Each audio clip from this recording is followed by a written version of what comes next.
നമ്മുടെ സമൂഹത്തിൽ നമുക്ക് ചുറ്റും ജീവിക്കുന്ന വേദനിക്കുന്ന നിരാലംബരും രോഗികളുമായ സഹോദരങ്ങളിലേക്ക് നന്മയുടെ കരം നീട്ടുവാൻ ഒരു പുതിയ പ്രോഗ്രാം ശമരയാൻ ഞങ്ങൾ ഒരുക്കുകയാണ്. പങ്കുവയ്ക്കുന്ന ക്രൈസ്തവ സ്നേഹത്തിൻ്റെ ഈ മഹനീയ സാക്ഷ്യാനുഭവത്തിലേക്ക് ഏവർക്കും സ്വാഗതം.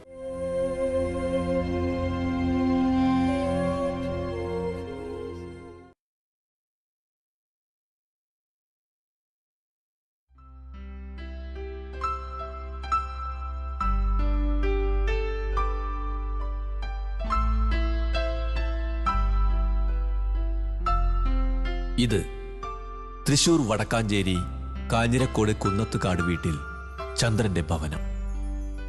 ഇവിടേക്കാണ് ഇരുൾ നിറഞ്ഞ ജീവിതങ്ങൾക്ക് വെളിച്ചവുമായി എത്തുന്ന ശമരിയന്റെ ഈ ആഴ്ചത്തെ യാത്ര.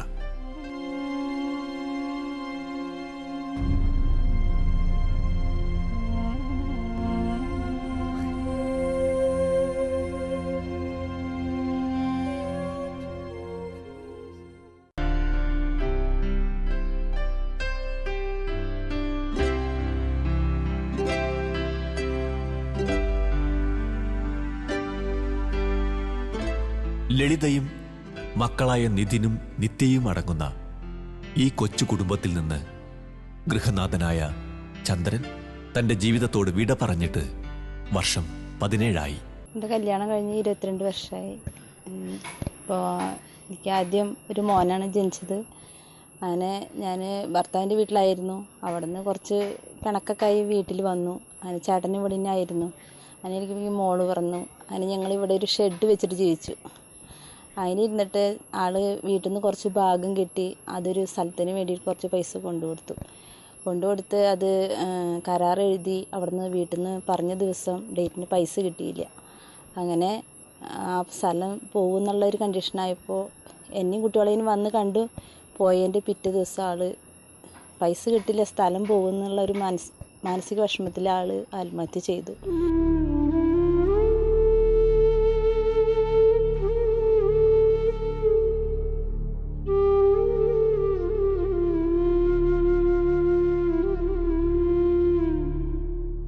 ജീവിത ദുരന്തങ്ങളാൽ ഒറ്റപ്പെട്ടു പോയ ഈ അമ്മയ്ക്ക് മുമ്പിൽ തുടർ ജീവിതം കഷ്ടതകൾ നിറഞ്ഞതായിരുന്നു.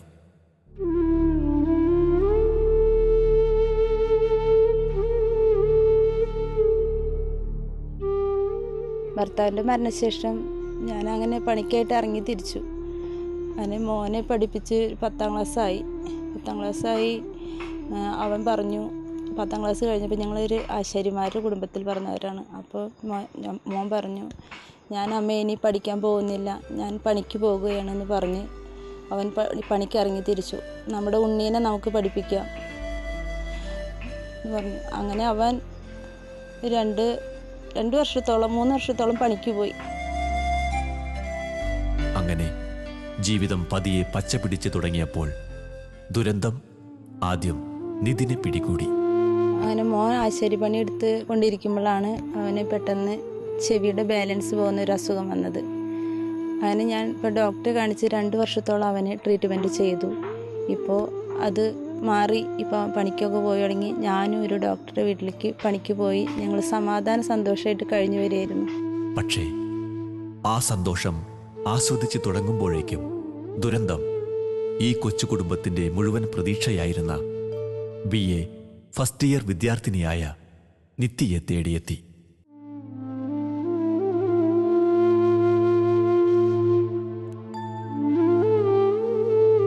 മോള് ഡിഗ്രിക്ക് ഫസ്റ്റ് ഇയർ പഠിക്കുമ്പോഴാണ് അവൾക്ക് കഴുത്തിൽ ഒരു ചെറിയൊരു മുഴ കണ്ടത്. അപ്പോൾ ഇടയ്ക്കൊരു പനി വരും, തല ചുറ്റി വീഴും, പിന്നെ വെയിറ്റ് കുറയുക. അപ്പോൾ ഞാൻ അടുത്തൊരു ഗവൺമെൻറ് ഹോസ്പിറ്റലിൽ കൊണ്ടുപോയി. അവർ ഡോക്ടർ മരുന്നൊക്കെ തന്നു. അവിടെ നിന്നൊക്കെ കഴിച്ച് അവൾക്ക് ഭേദമില്ല. അങ്ങനെ ഞങ്ങൾ വടക്കാഞ്ചേരി ഹോളി ഹോസ്പിറ്റലിൽ പ്രവേശിപ്പിച്ച് ഡോക്ടറുടെ നിർദ്ദേശപ്രകാരം കഴുത്തിലെ മുഴ ടെസ്റ്റിന് വിധേയമാക്കി. പ്രാർത്ഥനയുടെ നിറക്കണ്ണുകളുമായി കാത്തിരുന്ന ഈ കുടുംബത്തിന്റെ പ്രതീക്ഷകളെ കാറ്റിൽ പറത്തി വിധി ഈ കുടുംബത്തിനുമേൽ ആധിപത്യം ചെലുത്തി.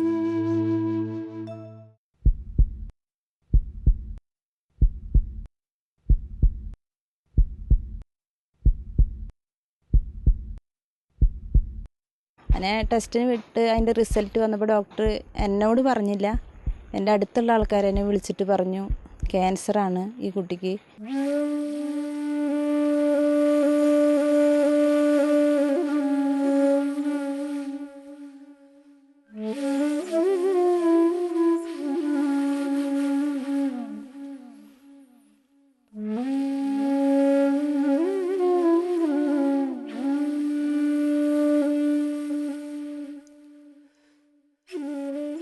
ഞാൻ RCCയിലേക്ക് എഴുത്ത് തരാം എന്ന് പറഞ്ഞു. അങ്ങനെ അവർ വന്ന് ആ ഒരു രാത്രി കൊണ്ട് നാട്ടിൽ നിന്നൊക്കെ പിരിച്ചെടുത്ത് ഞങ്ങളതിനെ ഹോസ്പിറ്റലിലേക്ക് പറഞ്ഞയച്ചു. തിരുവനന്തപുരം RCCയിലെത്തിയ നിത്യയെ ടെസ്റ്റുകൾക്ക് വിധേയമാക്കി. ഉള്ളതെല്ലാം നുള്ളിപ്പെറുക്കിയും മറ്റുള്ളവരുടെ സഹായത്താലും 23ഓളം കീമോതെറാപ്പി ചെയ്ത നിത്യയെ വീണ്ടും സ്കാനിങ്ങിന് വിധേയയാക്കിയപ്പോൾ ലഭിച്ച റിസൾട്ട് ഈ കുടുംബത്തിന്റെ അടിത്തറ ഇളക്കുന്നതായിരുന്നു.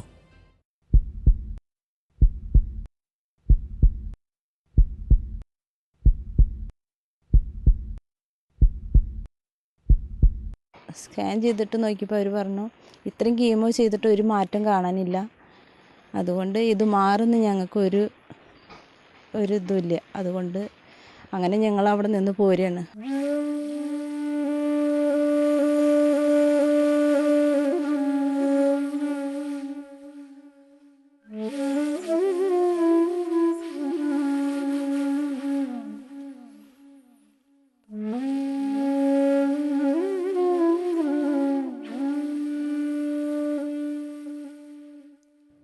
അങ്ങനെ ജീവിത സ്വപ്നങ്ങളെയും പ്രതീക്ഷകളെയും രോഗത്തിനു മുമ്പിൽ അടിയറ വച്ച് വീട്ടിൽ തിരിച്ചെത്തിയ ഇവർക്ക് മുമ്പിലേക്ക് ഒരു ദൈവദൂതൻ കടന്നെത്തി.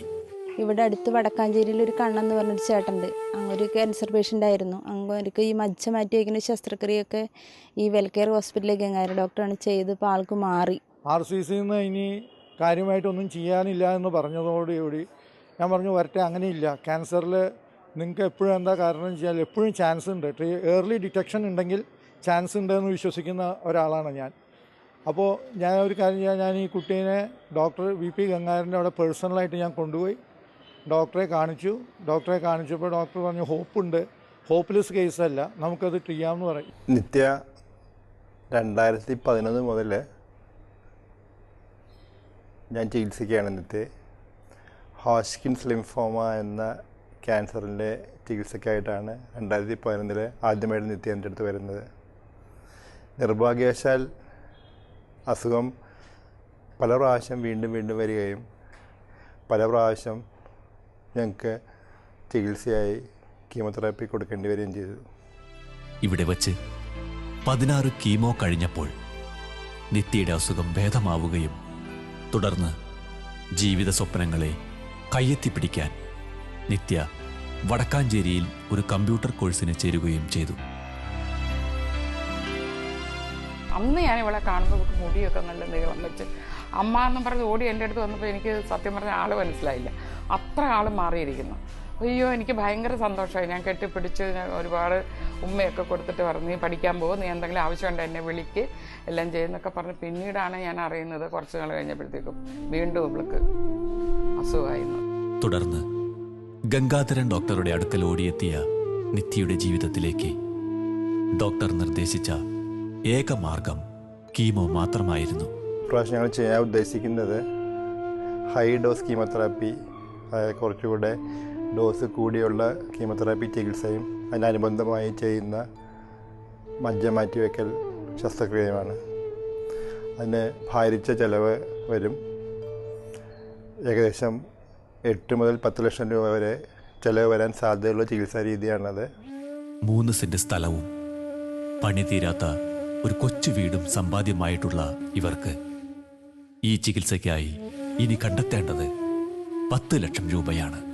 ഇപ്പോൾ ഈ 2.5 വർഷം തന്നെ ഒരു 3 ചേട്ടന്മാർ അവരൊക്കെ ചേർന്നിട്ട് ഞങ്ങളതിനെ ഒരു 5 ലക്ഷത്തോളം രൂപ അവരിപ്പോൾ ചിലവാക്കിയിട്ടാണ് ഞങ്ങളതിനെ ഇപ്പോൾ ഇത്രയും ഇങ്ങോട്ട് മുന്നോട്ട് കൊണ്ടുവന്നത്. പിന്നെ ഇപ്പോൾ ഈ 5 ലക്ഷം കൂടി വേണമെന്ന് പറയുമ്പോൾ അതും ഞങ്ങൾക്ക് താങ്ങാൻ ഞങ്ങൾക്ക് ആരും സഹായിക്കാനും ഇല്ല. ഓരോരുത്തർ സഹായം കൊണ്ടാണ് ഇത്രയും മുന്നോട്ട് പോയത്. ഇനി ഇവിടെ നിന്ന് അങ്ങോട്ട് എങ്ങനെ ആവണമെന്ന് എനിക്കറിയില്ല.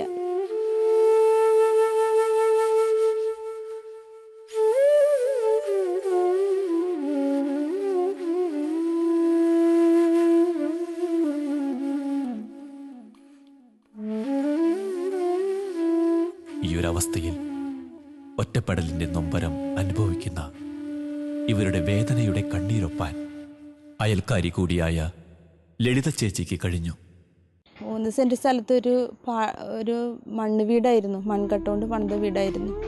ഒരൊറ്റമുറിയായിരുന്നു അതിലൊരു കട്ടിലിട്ട് അങ്ങോട്ട് കടക്കാൻ പറ്റില്ല. അത് ചുമരൊക്കെ വീണ്ടു പൊളിഞ്ഞ് അങ്ങനെ നിൽക്കായിരുന്നു. അപ്പോൾ ഈ KPC ലളിതേച്ചി സുതാര്യ കേരളത്തിൽ ഒരു അപേക്ഷ കൊടുക്കാൻ പറഞ്ഞു. അങ്ങനെ അവർ അപേക്ഷ കൊടുത്തു.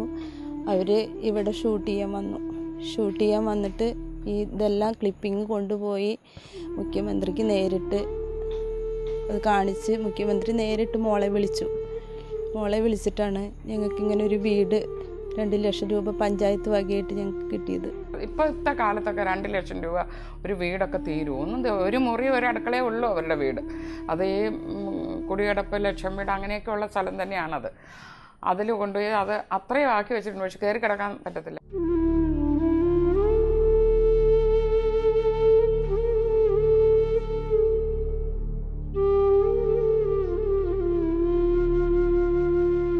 അവർ തന്ന 2 ലക്ഷം കൊണ്ട് ഇപ്പം അതൊന്ന് വാർത്തിട്ടെന്നുള്ളൂ. അതിൽ കയറി കൂടാൻ അത് ഞാൻ ഇപ്പം ചിന്തിക്കുന്നില്ല. എൻ്റെ മോളിൽ ട്രീറ്റ്മെൻറ്റ് എങ്ങനെ നടക്കും? ഇപ്പം ഈ ഷെഡിൽ കിടക്കുമ്പോൾ തന്നെ എൻ്റെ കൊച്ചിനെയും കൊണ്ട് അതിലേക്കൊന്ന് താമസം മാറണമെന്ന് ആഗ്രഹമുണ്ട്. എന്താ വെച്ചെങ്കിൽ ഇത് എപ്പോൾ വേണമെങ്കിലും നിലംപൊത്താറായിട്ട് നിൽക്കുന്നത്. ഇപ്പം ഏറ്റവും വലിയ കാര്യം എൻ്റെ മോളിലെ ചികിത്സയാണ്.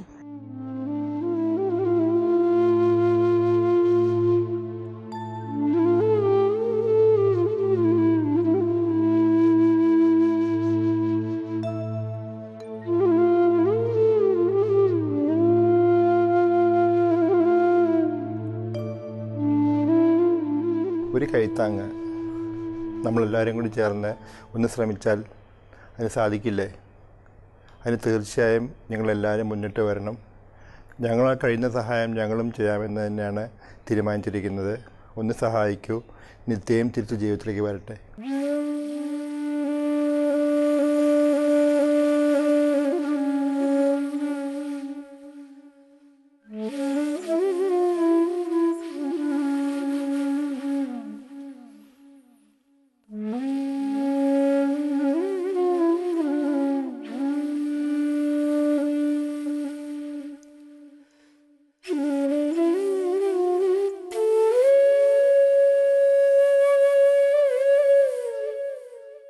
ട്രീറ്റ്മെൻറ്റ് കഴിഞ്ഞതിന് ശേഷം എനിക്ക് പഠിച്ച് നല്ലൊരു ജോലി നേടി എൻ്റെ കുടുംബത്തെ നോക്കണമെന്ന് ഒരാഗ്രഹമുണ്ട്. അപ്പോൾ തുടർന്നുള്ള ചികിത്സയ്ക്ക് സഹായിക്കാനായിട്ട് എനിക്കൊരു ബന്ധുക്കളധികം ആരുമില്ല. ജീവിത സാഹചര്യങ്ങളോട് തോൽവി സമ്മതിക്കാതെ സ്വപ്നങ്ങളിലേക്ക് പാറിപ്പറന്ന് ജീവിത ലക്ഷ്യങ്ങളിൽ മുത്തമിടാൻ ആഗ്രഹിക്കുന്ന ഈ പെൺമനസ്സിൻ്റെ മനോധൈര്യം പണത്തിൻ്റെ പേരിൽ അണഞ്ഞു പോകാതിരിക്കാൻ ഇവിടെ നമുക്ക് ഒരുമിക്കാം. ആ നല്ല സമരക്കാരൻ്റെ മനസ്സലിവോടെ.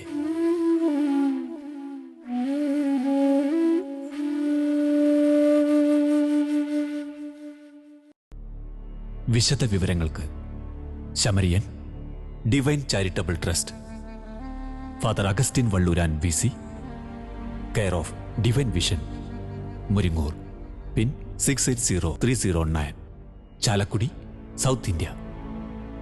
മൊബൈൽ 0944 773 1804. Email mail@goodnesstv.tv.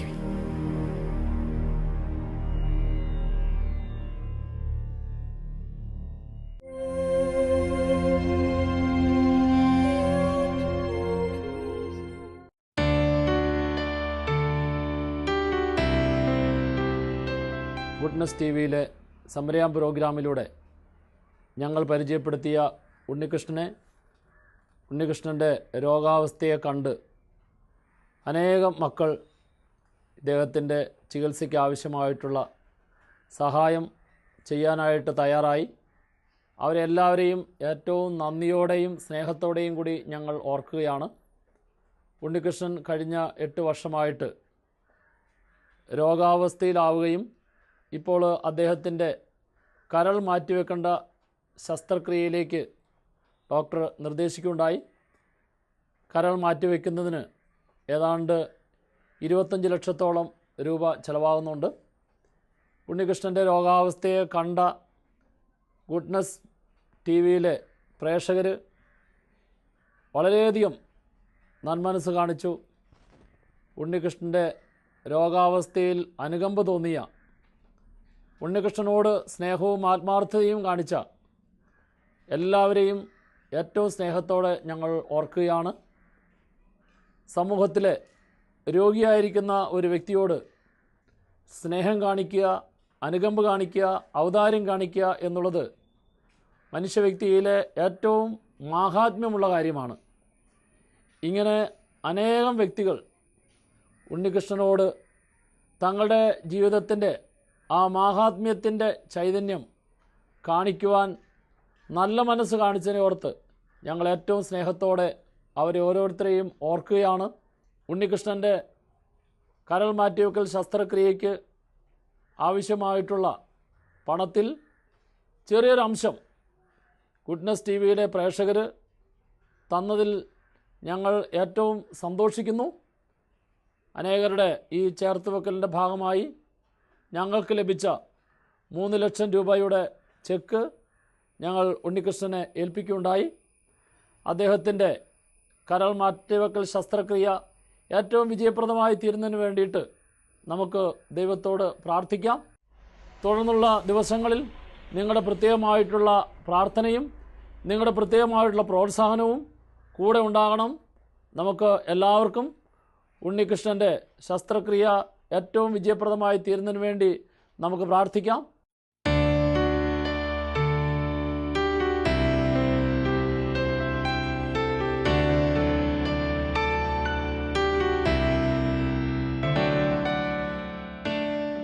എൻ്റെ അസുഖത്തിന് ഭേദമാക്കുന്നതിന് വേണ്ടി എന്നെ സഹായിച്ച ഗുഡ്നസ് ടി വി പ്രവർത്തകരോടും ഫാദറിനോടും പരന്തരപ്പള്ളി പള്ളി വികാരിയോടും എനിക്കുള്ള നന്ദി രേഖപ്പെടുത്തുന്നു. അതോടൊപ്പം തന്നെ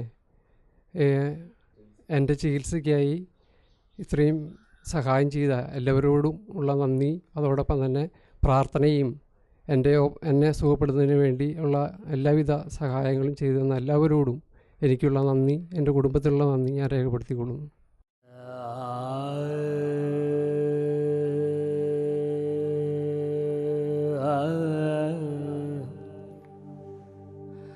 Da